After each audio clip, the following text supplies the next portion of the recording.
고린도전서 3장 1절부터 9절까지.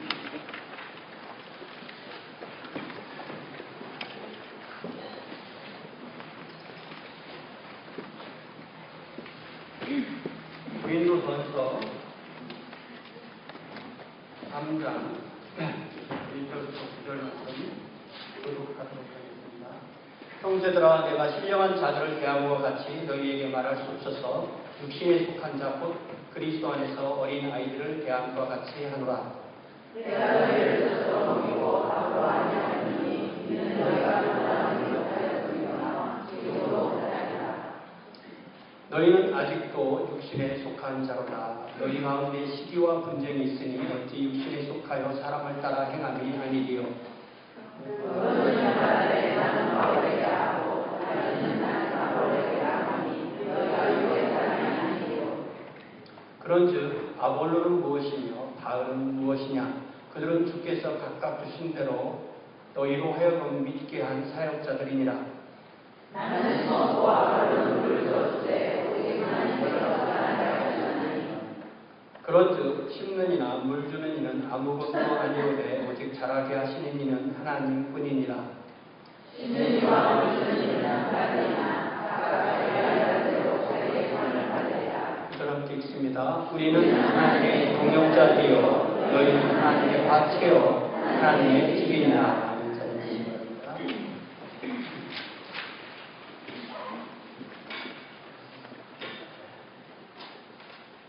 모든 살아있는 것은 성장하고 성숙하는 과정을 거치게 됩니다. 제가 어릴 때요, 아마 저랑 같은 경험하신 분들이 있겠지만, 그 돌에 수정이라고 우리가 해서 쩍쩍쩍 이렇게 삐져나오는 거, 착착 빛나는 거, 그거 왜 이렇게 두어다가 그거 잘한다고, 장독대 같은 데 두어서 며칠 지나고서 잘한다고, 뭐 잘한다고, 그런, 제가 지금 뭔 말인지 아세요? 혹시 그런 체험 있는 분? 돌에 왜 수정이 바뀐 거 있잖아요. 수정인지 뭔지 몰라. 어차피 밀가청으로 되게 바뀌는데, 그거 잘한다고 열심히 쳐다보고, 재보지도 안 했고, 잘했는지 안 되는지 잘 모르는데, 아마 만약에 잘했다면 뭐 빗물에 태워가지고 조금 돌이 달면 그만큼 더 나오고 그러는 것 같아요. 네. 돌이 뭐 죽어 있는 거죠. 돌은 죽어 있는 거니까 사실은 자라지는 않습니다. 근데 자라는 돌이 또 있어요. 동굴에 가면 종유석이 이렇게 자라잖아요. 보드름처럼. 돌이 녹아서, 태양에 녹아서 종유석이 나오고, 그것도 어떤 종유석은 또 밑에 떨어지는 것 때문에 그때 죽순처럼 이렇게 올라오는 거죠. 그 자라는 것처럼 보이지만 사실은 살아있는 것은 아닙니다. 살아있는 것, 생물, 살아있는 것은 자라고 또 때로는 성숙하기도 하고 때로는 후손을 남기기도 하고 또 죽습니다. 우리는 한 명의 그리스도인으로서 그리스도 안에서 거듭나서 새롭게 태어난 생명이기 때문에 우리는 반드시 자라야 되고 성숙해야 되고 또 재생산을 해야 됩니다. 죽진 않습니다. 영생이기 때문에. 그리스도인은 또 그리스도의 제자이기 때문에 스승이신 그리스도의 상성한 분량까지 우리가 주님을 알았지만 잘았다고 말하지 않는 이유는 주님의 장성한 분량에까지 다 살아가야 되기 때문에 그렇습니다. 그리스도인은 그 인격 안에, 그 삶 안에 성령님을 모시고 살기 때문에 성령의 열매 혹은 성령님으로 인한 인격이 자라나가게 됩니다. 이렇게 한 그리스도인이 자라난다는 것은 삼위일체 하나님을 닮아가는 건데요. 성경에 보니까 주님께서는 너희는 아버지의 온전하신 것 같이 온전해라. 아버지의 온전하심의 목표죠. 또 예수 그리스도가 우리의 스승이시고 우리의 주님이시니까 주님의 성품을 닮아가고 또 성령님이 우리 안에서 성령님의 열매를 맺어 나가시도록 우리를 이끌어 나가는 것입니다. 그런 면에서 우리는 영적으로 이렇게 자라가게 되는 거죠. 여러분, 우리가 옛날부터 많이 들어본 단어 중에 하나가 영성, 스피리추얼리티라는 이 단어를 많이 사용하는데요. 영성 하는데 영성이 뭡니까? 영성이라는 것은 하나님을 닮아가는 삶을 말하는 거죠. 그리스도를 우리의 삶에 구현해내는 것을 말합니다.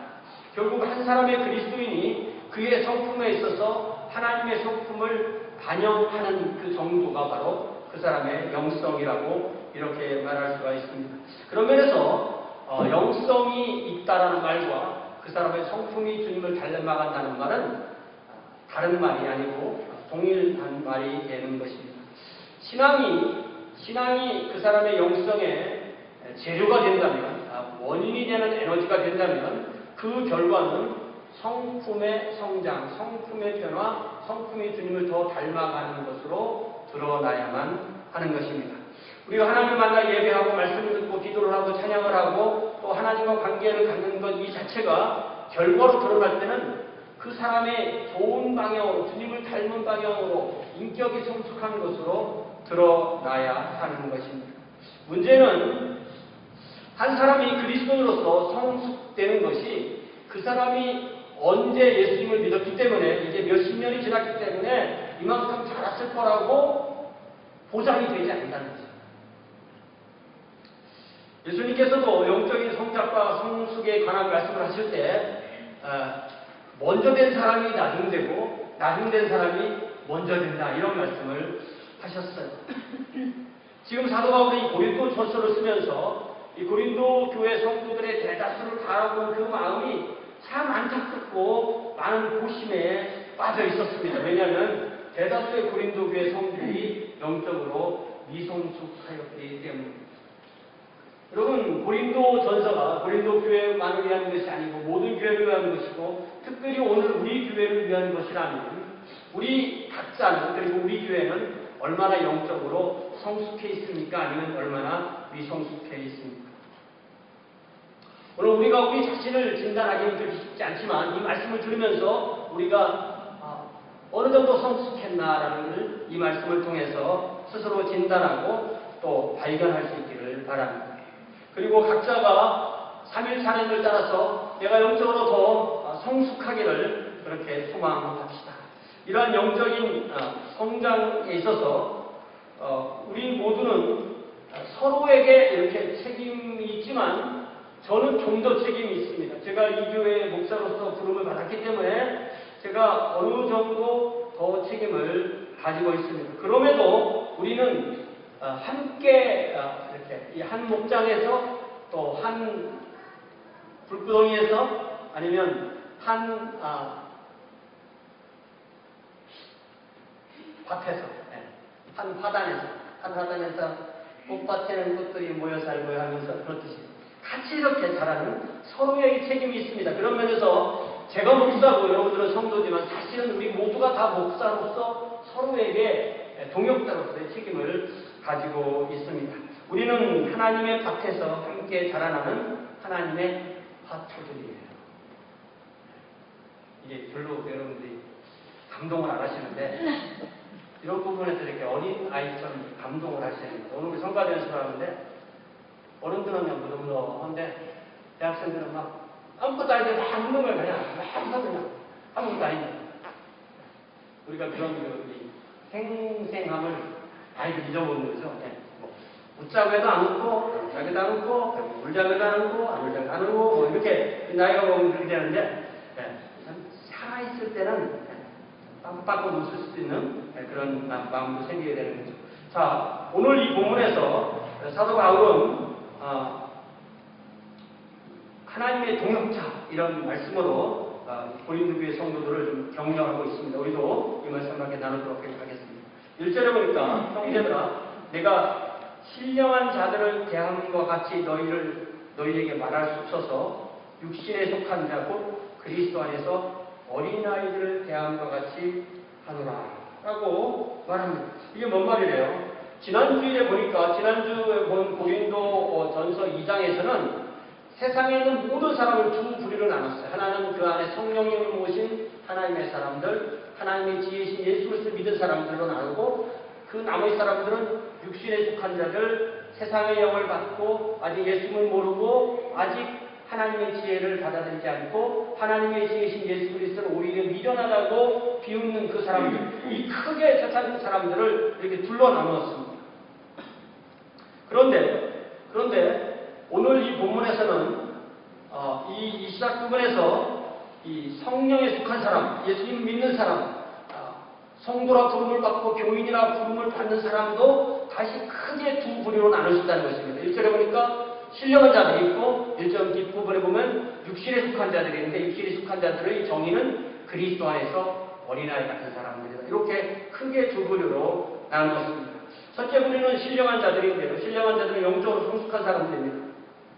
완전한 자는 아니죠. 저는 완전론에 대해서는 별로 제가 우리 교회에서 가르쳐 본 적도 없고 완전론에 대해서 별로 성경적으로 맞느냐 이런 생각을 해요. 완전론이라는 것은 그리스도인이 성숙하면 어느 순간에는 자기가 죄를 지을 수 없는, 짓고 싶어도 지을 수 없는 상태에 이 세상에서 이룰 때가 온다 이렇게 가르치는 게 완전론인데 저는 그거는 가르쳐 본 적이 없어요. 완전론은 아닙니다. 그러나 완전론을 제가 안 가르친다고 해서 그리스도 안에서 성숙한 사람이 없다 그렇게 믿지 않습니다. 제가 생각하기에 제 기준에서 말씀을 가르치면서 제가 가진 기준으로는 우리 교회 안에도 영적으로 성숙한 분들이 많이 계십니다. 다 그렇진 않지만 상당히 영적으로 성숙한 분들이 있습니다.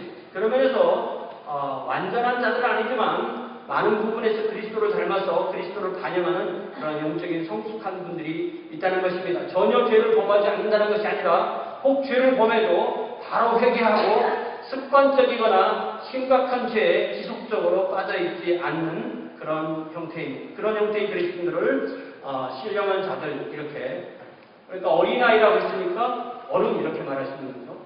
그러면서 반대되는 부류는 육신에 속한 자들 그리스도 안에서 어린아이 같은 이들 그 안에 지금 예수님이 있기 때문에 성령님이 계시긴 하지만 아직 그의 인격이나 성품이 성령님의 지배를 받지 않는 사람들 육적인 그리스도인이고 세상적인 그리스도인들 교회에서는 그리스도인들처럼 보일 수 있지만 세상에 나가서는 전혀 그리스도인이라는 그 표시가 나지 않는 사람 그런 사람들이라고 할 수 있죠.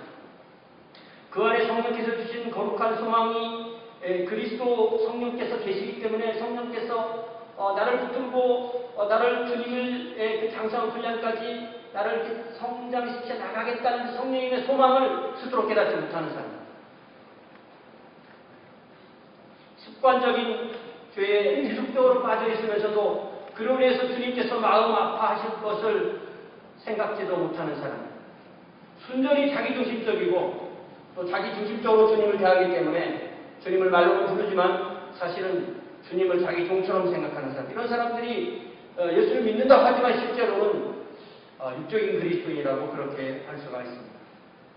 제가 미국 와서 배운 것 중에 하나가 18살 성년 미국의 성년 대단했습니다. 성년이 되는 그날부터 그 날과 그 전날은 너무너무 다른 거예요. 미국에서 성년이 되기 전에는 본인이 법적으로 책임질 수 있는 일이 거의 없어요. 근데 성년이 딱 되고 난 그날 이후부터는 거의 어른과 동일한 부모와 거의 동일한 그런 수준의 자유를 누리게 됩니다. 문제는 그 자유를 누릴 준비가 안 된 상태에서 성년이 되면 그 자유를 책임감 없이 누리기 때문에 온전한 많은 문제가 발생하고 본인뿐만 아니라 가족이나 이웃이나 더 나아가서 국가 공동체까지 위협하는 그런 사람이 될 수도 있습니다. 이렇게 크게 18살을 기준으로 해서 성년, 미성년 이렇게 나누지만 사실 우리가 이 교육학이나 뭐 이런 거 공부할 때 우리가 알듯이 어떻게 나누죠? 어떻게 자라나는 겁니까? 태아도 자라납니다. 태아, 그 다음에 뭐예요? 영아, 그 다음 뭐예요? 유아, 그 다음에 뭐예요? 어린이, 가철가 어린이면 유년, 그 다음에 청소년 이렇게 하는 청소년, 그 다음에 청년, 그 다음에 중년, 그 다음에 호중년, 그 다음에 노년, 또 젊은 노년, 나이 많은 노년 이렇게 뭐 그렇게 나눌 때도 너무 어려우니까 뭐 그냥 아예 뭐 10대, 20대, 30대, 40대, 50대, 60대, 70대, 80대, 90대, 100대 이렇게 나눌 수도 있는 거죠. 그런데 이렇게 육체적인 성장이 이루어지면서 인격적인 성장이 보장이 된다면 얼마나 좋겠습니까? 그분은 이 나이 먹어갈수록 점점 주님을 닮아서 옆에만 가도 주님이 느껴져. 이러면 얼마나 좋겠어요? 그런데 그분은 나이가 먹어갈수록 더 대하기가 불편해. 이러면 거꾸로 가는 거예요. 성장이 성숙을 보장하지 않는다는 것입니다. 이런 면에서 그저 열역사를 중심으로 성령, 미성령, 오늘 말씀처럼 신령한 자, 육신에 속한 자 이렇게 크게 두 개로 나눠놨지만 그 사이에 엄청난 이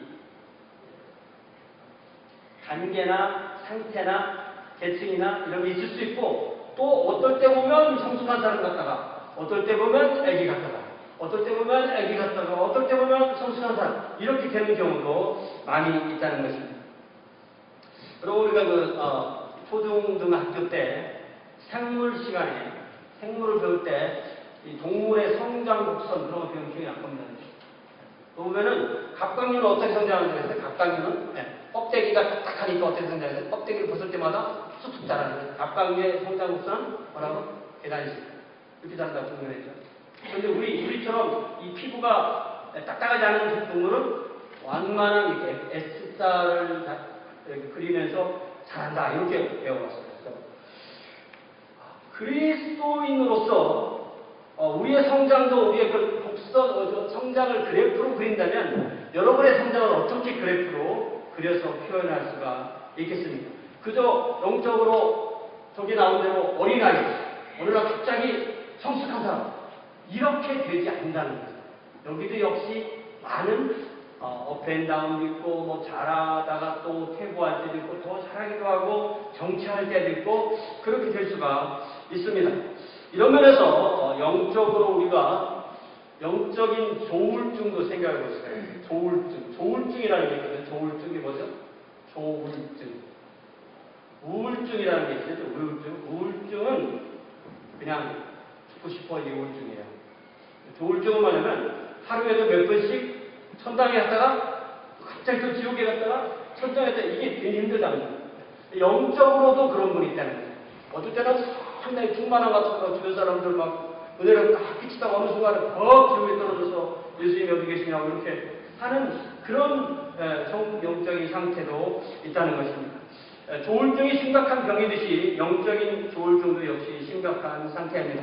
우리의 육체적인 성장 곡선이 완만한 S자로 이렇게 자라듯이 우리의 영적인 성숙함도 그런 면에서 이렇게 탄탄한 성장을 이루어나가는 그런 완만한 성장이 되면 참으로 좋겠습니다. 사도 바울은 고린도 교회 대다수가 이렇게 나이는 많이 먹었지만 영적으로는 미성숙한 그리스도인 또 육적인 그리스도 안에서 어린아이라면서 안타까워하고 있는 것입니다. 저와 여러분은 어떻습니까? 저와 여러분을 통해서 다른 사람이 저와 여러분을 만나면 그리스도의 성품을 깨닫게 됩니까? 구약성경에 보면 모세는 얼마나 하나님하고 친했는지 하나님을 만나러 시내 산을 올라갔다가 내려오면 모세의 얼굴에서 하나님이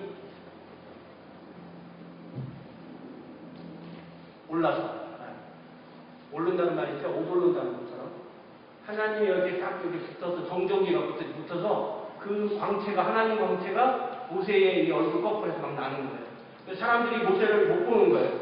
하나님 모세를 보면 그 광채가 나니까. 그래서 할 수 없이 사람을 만나려면 그 얼굴에 수건을 썼다. 이런 말씀을 우리가 읽을 수가 있습니다. 저와 여러분을 만나면 다른 사람들이 저와 여러분을 통해서 그렇게 하나님을 느낄 수 있습니까? 이것이 하나의 영적인 성숙의 척도라고 그렇게 할 수가 있습니다. 이제 2절에 보니까 사도 바울은 영적으로 어린아이들은 어떤 특징이 있냐면 젖을 먹는다 이렇게 했어요. 젖을. 어린아이의 특징은 젖을 먹는다. 그러니까 지금 사도 바울이 말하는 것은 성년, 미성년 이렇게 나누는 게 아니에요. 사도 바울은 젖을 뗀 사람과 젖을 못 뗀 그렇게 합니다. 젖을 뗀 사람이 젖을 못 뗀 사람이 어린아이, 젖을 뗀 사람은 성숙한 것이 이렇게 나눴다고 볼 수도 있습니다. 그래서 내가 너희를 젖으로 먹이고 밥으로 아니했다. 밥. 우리말은 그냥 쉽게 반으로 변했겠지만 원래 원어에는 고기예요, 고기. 그러니까 어릴 때 젖 먹고 젖 때문에 고기 먹는 거예요. 그 시대 사람은 고기가 주식 중에 하나였습니다. 우리는 지금 고기가 주식인지 모르겠어요. 그러니까 밥이라고 대답했습니다. 그래서 어린아이는 젖을 먹고 어린아이 시기를 거치면 이 고기를 먹는, 그렇기 때문에 사도 바울이 지금 걱정하는 이 고린도 교회 상태는 영적인 영합이나 유아기를 아직 지나지 못한 상태라고 그렇게 걱정하고 있는 겁니다. 그래서 고린도 교회 성도는 젖만 먹는 그런 영아기 혹은 이유식을 먹는 유아기 정도에 머물러 있다. 이 젖이 뭐예요? 어머니가 보통 음식을 먹고 자신의 소화의 시스템 안에서 다 소화시켜서 그걸 몸에서 만들어내는 겁니다. 이유식은 어른이 먹는 음식을 먹기 쉽게, 소화하기 쉽게 만들어서 젖만 먹던 아이가 이제 어른의 음식 먹을 수 있도록 준비해주는 과도기 상태라고 할 수가 있습니다. 젖도 먹고 이유식 먹다가 점점 이유식을 많이 먹고 젖을 끊으면 이제 어른이 먹는 음식을 먹는데, 고린도 교회는 아직도 계속 젖만 줘야 됩니다. 그러면 사도 바울이 고린도 교회 성도들에게 고기를 주지 못하고 젖만 주었다고 하는 것은 일종의 비유잖아요. 그러니까 이것이 구체적으로 뭘 의미하는 것이라고 할 수 있을까요? 다른 성경하고 좀 비교하면 아마도 그거는 1차적으로는 교리적으로 기초적인 교리만 알고 있고 또 어떤 고급 내지는 심오한 교리를 깨닫지 못하는 것을 의미할 수 있습니다. 매일 예수 믿고 구원받고 뭐 천국 가고 요거에서만 매일 몇 명 드는 그런 사람이라고 말할 수도 있어요. 그러나 이 고린도 전서의 문맥을 잘 보고 앞뒤 문맥을 잘 보면 그것도 포함할 수 있지만 그것에만 머물러 있지는 않습니다. 오히려 이 어린아이냐 영적으로 성숙했냐는 것은 좀 더 성품에 관한 것, 좀 더 영적인 성숙에 관한 것을 말하고 있는 것을 알 수가 있습니다. 아직 그리스도의 성품, 성령의 열매가 너무나 적게 나타나기 때문에 그로 인해서 부작용이 심각하게 발생하고 그에 따른 사후 처리의 말씀을 줄 수밖에 없는, 사도 바울이 이 고린도 전서 다 전서까지가 사후 처리에 고린도 교인들이 계속 영적으로 미성숙해서 문제를 일으키니까 그거에 대한 사후 처리를 해주는 것입니다. 그런 면에서 이 고린도 교회라는 영화 혹은 유아를 위해서 특별히 준비한 젖이나 유아식이 바로 이 고린도 전서라는 음식입니다. 그리고 내가 여기 정리를 해놓고 보니까 우리 나같이 정리하는 사람 또 있나 없나 궁금합니다. 찾은 거예요. 다시 말할게요. 지금 뭐라고 말했어요? 고린도 전서가 뭐라고?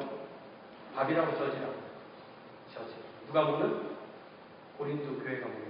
우리도 먹으면 우리가 지금 먹었기 때문에 우리가 어리다고 생각하고 이 말씀을 보는 거죠. 그런 면에서 우리도 역시 우리 안에 이런 영적인 유아기의 특징에 머물러 있다면 이 고린도 전서를 통해서 필요한 것을 먹고 또 이웃집 먹고 또 우리가 고린도 전서를 마칠 때쯤에 딱 되면 우리는 이제 어른들의 음식을 먹을 수 있는 그러한 영적인 성숙이 우리가 이 말씀을 나누는 동안에 이루어질 수 있기를 주님으로 축원합니다. 이제 그들이 육신에 속한 상태가 그럼 뭐냐? 3절에 나오는데요. 이 3절에서 사도 바울은 고린도 교회 성도가 아직 그리스도 안에서 어린아이, 육신에 속한 성도, 세상적인 성도라고 진단하고 그들이 그렇다고 선언하는 이유가 그들 가운데 무슨 특징이 있었냐면 그 공동체 안에, 그 공동체를 구성하는 구성원 안에 뭐가 있었냐면 시기와 분쟁이 있었어요. 그래서 이 시기와 분쟁으로 해서 그들은 바울파냐, 아볼로파냐, 게바파냐, 그리스도파냐 이런 파를 만들고 거의 분열의 지경에까지 이르게 되는 것입니다. 여러분, 시기가 뭐고 분쟁이 뭐예요? 시기가 뭐고 분쟁이 뭐예요? 시기는 다른 사람을 부러워하는 거고 분쟁은 지가 잘한다. 그러니까 각자 생각해보세요. 내가 시기가 많나 분쟁을 많이 하나? 저도 이 말씀 드리면 제 스스로 생각해요. 내가 다른 사람을 부러워하는 거 맞나? 아니면 내가 나 잘났다고 생각하는 거? 여러분 저 생각을 하지 마시고 각자 생각하세요. 우리가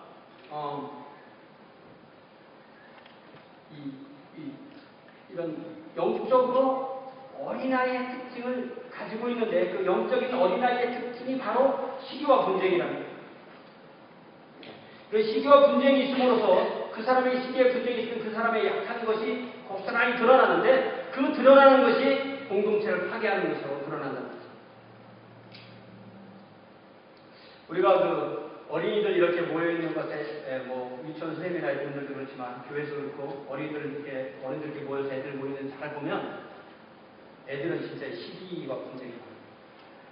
뭐 있으면, 달라고 하고, 안 주면, 뺏고, 안 주면, 때리고, 안 주면 또 부모에 와서 이르고, 또 사달라고 하고, 또 땡깡 부리고, 또 울고, 이렇게 하는 겁니다. 이게 다 시기와 분쟁이 서로 붙어 있는 거죠. 근데 이 고린도 교회는 어른들로 구성된 교회인데도 이렇게 아무도 돌보지 않는 채 어린아이들이 막 섞여서 서로 시기하고 분쟁하는 그런 상태로 방치된 교회처럼 되어 있는 상태라고, 그런 공동체라고 사도 바울이 말을 합니다. 이렇게 볼 때, 얼마나 사도 바울이 이런 말을 할 때 자신이 개척해서 세운 교회인데 얼마나 그 마음이 아팠을까요? 더 나아가서 주님께서 보시기에는 또 얼마나 더 안타까우셨을까요? 그러면서 4절에 보니까 고린도 교회 성도가 가진 이러한 시기와 분쟁의 마음이 결국 그들을 바울파니, 아볼파니, 게바파니, 그리스도파니 이렇게 나뉘게 하였다는 것입니다.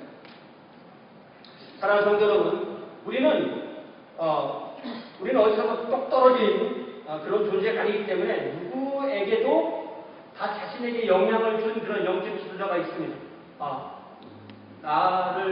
나에게 복음을 전해주고, 또 나를 말씀으로 양육해주고, 나에게 백지짐을 주고, 또 나를 또 훈련시켜주고, 나를 장로로 만들어주고, 나를 안수집사로 또 키워주고, 이런 목사님들 우리가 얘기하면 다 얘기할 수가 있죠. 다 누구에게나 그렇게 자신에게 영향을 준 그런 지도자가 있습니다. 어떤 지도자를 어떤 지보다 더 좋아할 수도 있고, 더 반대로 더 싫어할 수도 있습니다.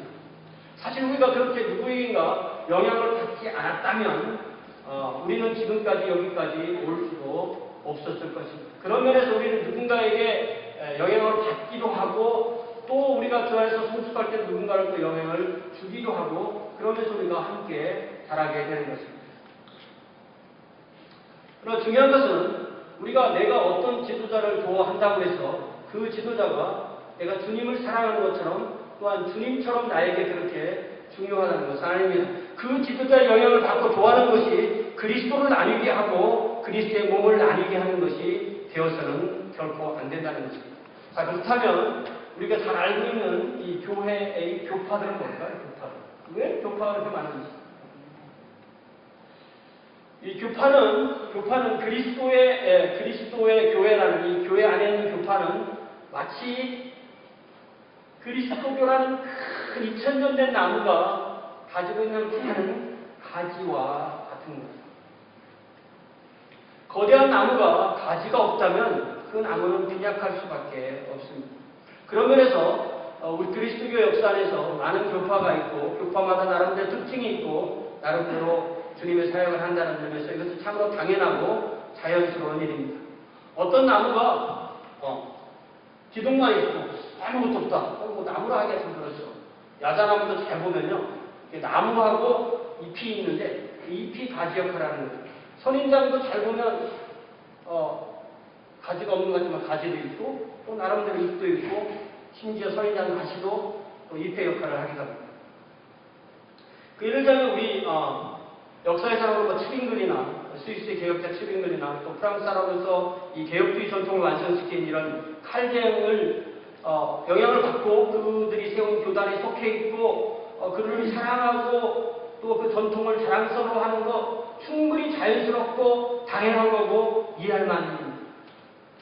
그러나 마치 내가 그 전통에 속히기 때문에 나는 1등 그리스도인이고 그 전통에 속하지 않은 그리스도인들은 2등 그리스도인이라고 생각하는 건 참 미성숙한 그리스도인의 모습을 드러내는 것이라고 할 수밖에 없습니다. 예수 그리스도에 대한 경험을 제쳐두고 칼뱅이나 웨슬리처럼 그 소속 교단의 지도자를 변화하기 위해서 시기와 분쟁과 또 비난과 비방을 일삼는 것은 그 지도자들을 부끄럽게 하는 거고, 더 나아가서 주님의 마음을 부끄럽게 하는 것입니다.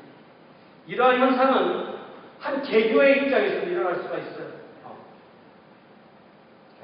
제가 자세히 얘기하면 시험 받을 때 예를 들면 우리가 진정한 마음으로 어떤 사람이 어떤 애기한테 가서 너 아빠가 좋으래 엄마가 좋으래 그러면 그 애기가요 그 어른보다 더 성숙해가지고 대답 안 해주는 거예요. 요즘 애들 거의 다 얘기 안 해주죠. 우리 교회가 이처럼 시기 질투, 경쟁 싸움, 분열 분쟁 이렇게 간다면 참 우리는 안타깝게 가는 것이라고 할 수밖에 없습니다. 이런 면에서 이 사도 바울은 한 교회에서 또 그리스도의 몸인 이 교회에서 이 지도자들은 이 사역자들은 누군가에 대해서 사역자에 대한 이야기를 합니다. 그것도 저주로 못 이기기 위해서 쉬운 말로 골라서 얘기를 합니다. 5절에 보니까 그렇다면 도대체 아볼로는 뭐냐? 바울은 뭐냐? 이게 있죠. 아볼로는 누구냐? 바울은 누구냐라고 해서 뭐냐 이게 뭐냐? 왜? 스스로 낮추는 겁니다. 주님 앞에 낮춰서 말을 하는 거죠. 예. 아볼로와 자신을 한편으로 보고 주님을 또 한편으로 두고 이렇게 대조합니다. 주님과 고린도 교회 사이에 자신과 아볼로가 있다고 말하지만 주님이 고린도 교회의 신앙과 성장을 위해서 바울과 아볼로를 섬기도록 위임하셨다고 말합니다. 우리 교회의 상황으로 갖고 말하자면 여러분이 있고 주님이 계시고 우리의 영적인 성장을 위해서 저나 패트릭 목사님이나 윤 목사님이 이렇게 사역자를 세운 것과 똑같은 거죠. 그런데 만약에 우리 교회가 세정인파, 패트릭파, 유서파 이렇게 나눈다면 얼마나 이상한 얘기예요. 고린도 교회가 그랬다는 거예요. 주님께서 얼마나 슬퍼하시겠냐는 것입니다. 그러면서 사도 바울은 6절에 나는 심었고 아볼로는 물을 주었다. 그렇지만 자라게 하시는 분은 하나님이시다. 사도 바울은 고린도 교회라는 교회를 개척해서 세운 자신을 고린도 교회라는 밭에 씨를 뿌리고 모종을 심는 사람으로 그리고 자신이 떠난 후에 고린도 교회를 설교를 하고 또 말씀을 가르쳐서 그들을 섬기고 그들에게 행정을 하고 그들을 돌본 아볼로를 그 밭에 물을 주고 그래서 그들을 기른 사람으로 그렇게 비교해서 설명합니다. 사람이 보기에는 바울이 심었기 때문에 또 사람이 보기에는 아볼로가 물을 줬기 때문에 이들이 생명을 주고 자라게 한 것이라고 생각하기 쉽지만 사도 바울은 그들이 자라게 하신 분은 오직 하나님이시라고 그렇게 선언합니다.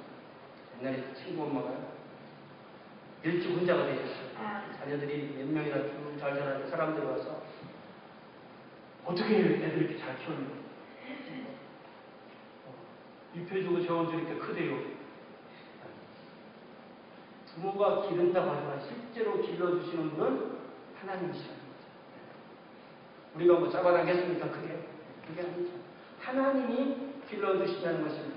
그런 면에서 이 사도 바울은 자신이나 아볼로나 이 세상에서 아무런 크레딧이 없고 오직 자라게 하시는 분은 하나님뿐이라고 선언합니다. 그러면서 7절에 심는 이나 물 주는 이는 아무것도 아니다. 오직 자라게 하시는 하나님이 소중하다 이렇게 말합니다. 아무것도 아니다라는 말입니다. 작은 모든 공은 모든 크레딧은 자라게 하시는 하나님께만 줘야 된다고 말씀하십니다. 고린도 교회가 바울 혹은 아볼로를 따른다면서 분열하면서 그들은 말 그대로 사도 바울 말을 옮긴다면 아무것도 아닌 걸 따른다고 말하는 거죠. 바울 말씀이 나나 아볼로는 아무것도 아니야. 그럼 바울파는 뭐야? 그럼? 아무것도 아니고 아볼로파는 뭐야? 아무것도 아니고 사도 바울은 자신을 그렇게 말하고 있는 것입니다. 사랑하는 성도 여러분, 그러므로 이 말씀은 성도들에게도 경고의 말씀이 되지만 사역자에게도 역시 엄중한 경고의 말씀, 신발의 심판의 말씀이 되는 것입니다. 아무리 위대한 지도자 뒤에 몇 동명의 사람이 따른다 할지라도 그는 아무것도 아닌 것입니다. 오직 모든 크레딧은 삼위일체 하나님께만 돌아가야 되는 줄로 믿습니다. 엄밀하게 말하자면 자기 뒤에 선 사람을 자기 것이라고 생각하는 사람은 자기 소유라고 생각하는 사람이 혹시 있다면 그런 주님의 것을 횡령하는 영적인 도둑일 수밖에 없는 것입니다. 물론 제 양이 아니고 주님 양이죠. 그런데 저는 아무것도 할 일 없어요. 주님이 알아서 하세요. 이렇게 하려고 주님 양이라고 말하는 것은 아닙니다. 사도 바울은 그렇게 하지도 않고 그렇게 가르치는 것도 아닌 것입니다. 자신에게 주어진 엄중한 책임과 위임을 하면서도 그들이 자기 것이라고 주장하지 않고 자기가 어떤 것을 했다고 크레딧을 주장하지 않는 것입니다. 그러면서 그렇기 때문에 페트로가 이렇게 말하죠. 심는 이와 물 주는 이는 한 가지나 각각 자기가 일한 대로 자기의 삶을 받으리라. 사도 바울은 그리스도 안에서도 어떠한 사역을 하는 사역자로 해도 근본적으로 다 동등하고 같은 입장에 모여있는 것을 선언합니다. 다 한 가지라고 말합니다. 그렇기 때문에 우리 교회 같으면 목사님이 3분 계시면 그 안에 질서는 있어야 되겠죠. 그러나 계급은 아니라는 것입니다. 한 가지라는 것입니다. 그리고 그 어떤 위치에서 어떤 역할을 하더라도 자기가 한 그 일에 대해서 주님께로부터 상을 받을 것이라고 선언합니다. 더 책임이 많고 더 많은 이들이 따르는 이들이라고 하더라도 그들이 주님 앞에 가서 더 상을 많이 받을 것이라고 단언할 수 없습니다. 아마 이 세상에서는 많은 존경을 받았지만 주님 앞에 가서는 아무런 상을 받지 못하는 분들도 있을 수도 있고 이 세상에는 아무런 존경을 받지 못하였지만 주님 앞에서 상을 받을 수도 있을 수도 있습니다. 물론 많은 존경을 받으면 더 많은 상을 받을 가능성이 더 높기는 하겠죠. 문제는 뭡니까? 주님만 아신다는 거예요.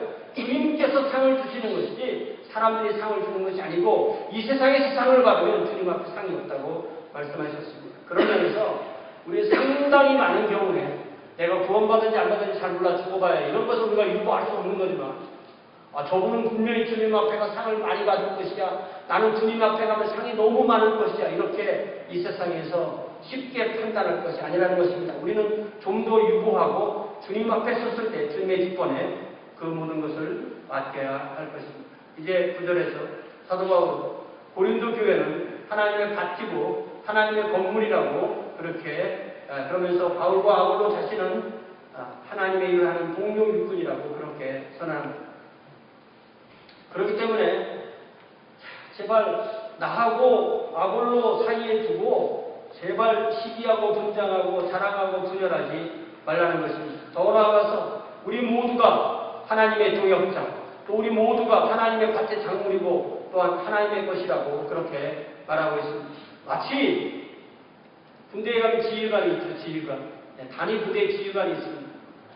사단 밑에 한 사단이면 한 몇 명의 군인이 있습니다.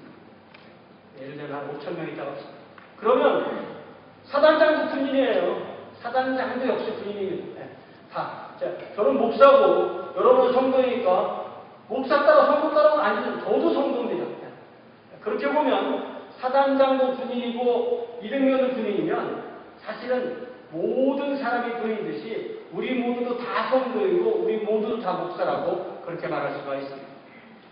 국가의 지도자도 국민이고 학교의 선생도 그 학교의 구성원이고 가정의 부모도 그 가정의 식구인과 마찬가지로 우리 모두가 서로 이끄는 자와 따르는 자로 그렇게 구분되지만 공동체 구성원 모두가 하나이고 모두에게 의존해 있고 모두에게 책임을 져야 되는 그런 상황입니다. 그러므로 우리 교회 입장에서 볼 때도 모든 구성원이 다 사역자이고 다 모든 구성원이 다 목회자라고 그렇게 생각하는 것이 맞습니다. 그러니까 우리 교회는 목사가 없고 다 평신도예요. 이 말이 맞는 게 아니라 우리 교회는 평신도가 없고 다 목사예요. 이게 맞는 겁니다. 이것이 성경에서 말하는 너희는 왕같은 제사장이요 거룩한 나라요 그의 백성이라고 말씀하신 그 말씀의 정의가 되는 것입니다. 그런 면에서 우리는 그것을 알 때 우리는 세상에서 우리를 제사장으로 불러주신 주님 앞에서 우리의 사명을 다하게 되는 것입니다. 그래서 저는 오늘 하나님의 밭에서 함께 일하는 하나님의 동역자가 일부의 목사만이 아니라 모든 성도가 다 함께 그런 입장에 있다고 결론을 내리고 싶습니다. 더 나아가서 우리는 하나님의 밭에서 함께 자라는 화초이고 하나님의 밭에서 함께 자라는 밀입니다. 그런데 이 밀 이야기가 나오면 반드시 가라지 이야기가 나오죠. 가라지는 어떻습니까? 누가 가라지입니까? 가라지는 섞여 있을 수는 있지만 누가 가라지인지는 주님만 아시고 오직 주님의 주권에 속하는 문제이죠. 우리는 서로에게 영향을 주고 때로는 경쟁도 하고 때로는 서로 끌어주기도 하고 밀어주기도 하면서 함께 아름다운 꽃을 피우고 아름다운 열매를 맺는 그런 주님의 초장의 밀이 되고 주님의 초장의 양들이 되어야 하겠습니다. 이 한 주간에도 이렇게 우리가 있는 그곳에서 주님의 성품을 드러내는 주님의 자녀, 그래서 먹든지 마시든지 무엇을 하든지 하나님의 영광을 위해서 쓰임받는 귀한 주의 자녀를 될 수 있기를 주님의 소원합니다. 기도합니다.